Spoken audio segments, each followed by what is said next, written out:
Thank you very much, Ruth. I think when you read poems, you read in many different ways, and I like to read with a pen in my hand. I think if I love a book very much, then I write in it. My wife's shocked by that, but when I'm reading a book, I write in it, I underline bits, I put arrows from bits to other bits, I turn pages down.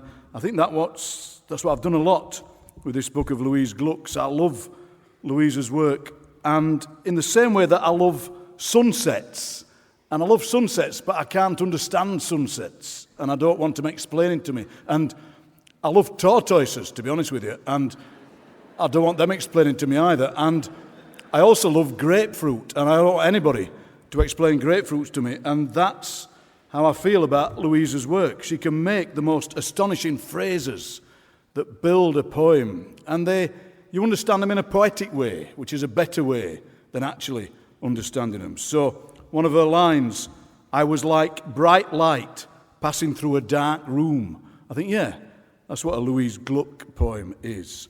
And all the way through the book, the I in the poems is very fluid. It can be a man, it can be a woman, it could be somebody else, it could be you reading the poem and writing bits on it. And all the way through the book, and in all her books, I've been reading her for many years, she's a shapeshifter and just asks you to read the book as closely as you can, and she doesn't mind. She really doesn't mind if you don't understand it. And the last line, a bit like with Ruth's book, I go back to the last line here. And the last line here, in a very short prose poem, just goes, this must explain the puzzling music. This must explain the puzzling music coming from the trees. And I think that's what this is. That's what Louise writes. She writes puzzling music coming from the trees. And let's be puzzled by it in a wonderful way. And to read Louise's work tonight, we've got her publisher, Michael Schmidt.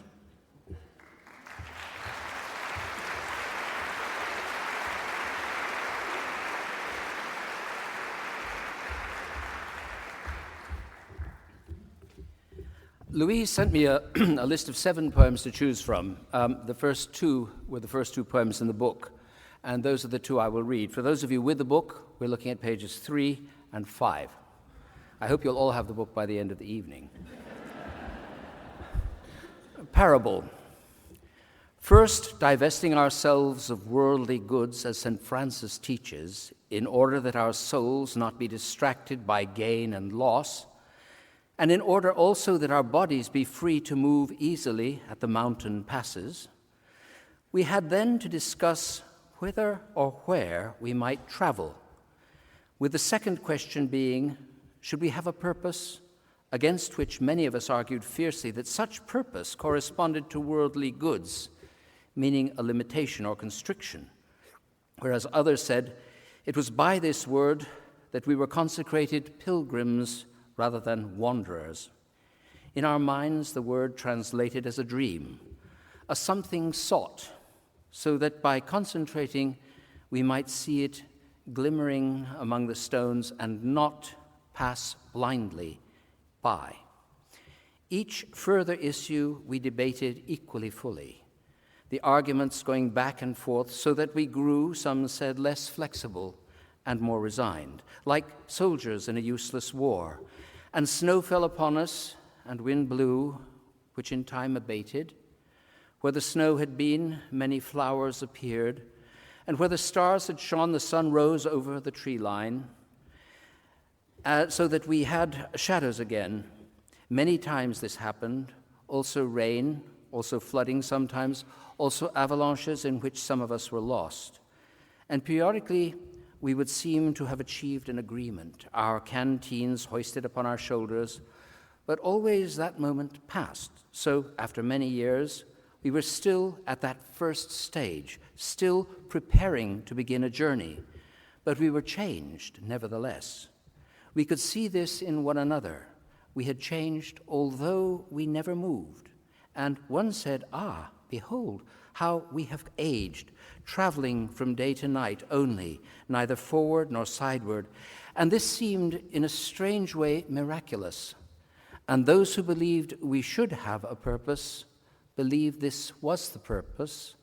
And those who felt we must remain free in order to encounter truth felt it had been revealed. The second poem is an adventure. It's in 6 brief parts.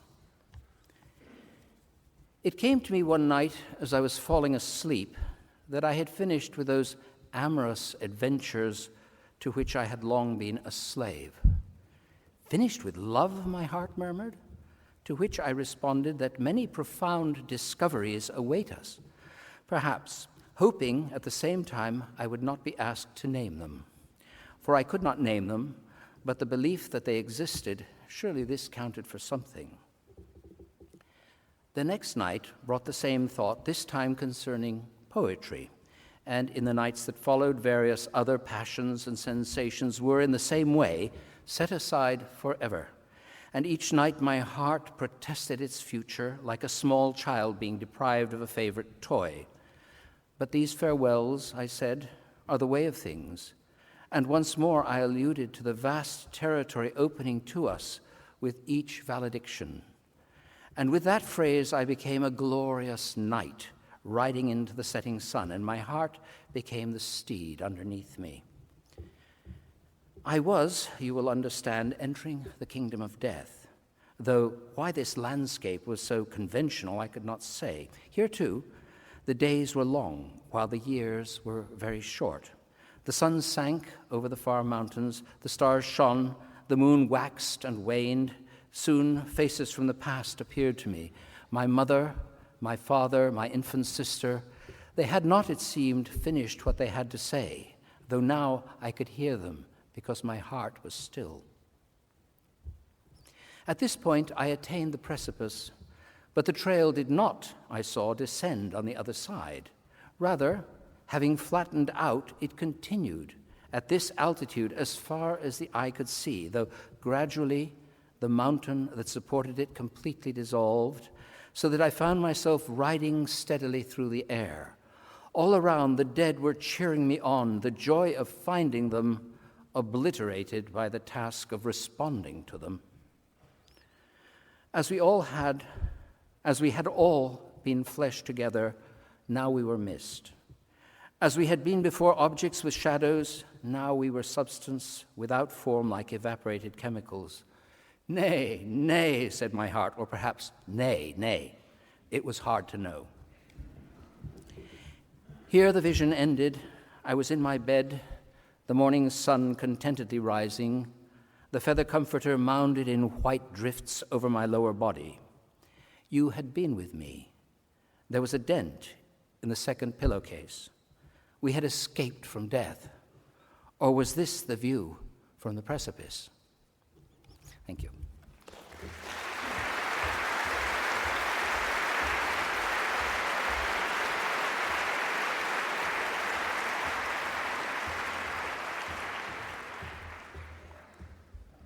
I must say I'm interested in this trend of getting people to read for other people. I think next year my part could be played by Johnny Depp or perhaps Michael Portillo or even Lord Montague of Bewley. But I was